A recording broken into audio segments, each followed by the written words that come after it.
大家好，我是香香，今天分享超级好吃的葱油饼，不需要揉面，不用案板，也不用油炸，做法真的是太简单了。提前切点小葱，喜欢吃葱的就可以多放一点。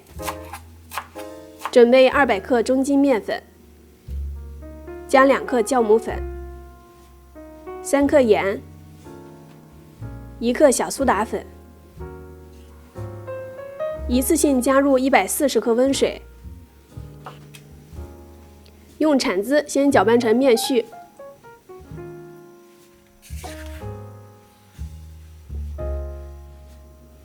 再加5克油，继续用铲子按压面团。这是含水量70%的面团，所以比较粘手，全程用铲子来翻拌就可以。揉到没有干面粉了，把葱花放进来，翻拌到葱花分布比较均匀。这时候面团表面看起来还是比较粗糙的，我们给它盖上盖子，醒面15分钟。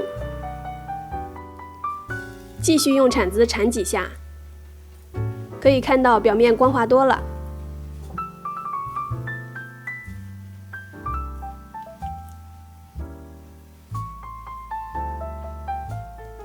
再在表面倒点油，让面团均匀的粘上。密封起来，室温发酵1个半小时，或者放冰箱冷藏发酵1晚。我们可以看到它体积变大了，面团被发酵的气孔支撑起来了，不需要给面团排气。揪下来一块面团，放在手掌心，用铲子按薄，在中间的位置划开2道。锅烧热之后倒油，把葱油饼放进来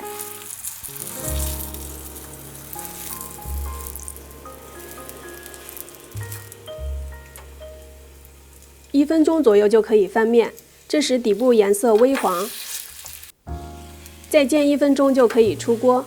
做熟练了，一次性可以多放几个葱油饼。在翻面之前，记得移动葱油饼的位置，可以帮助葱油饼受热更加均匀。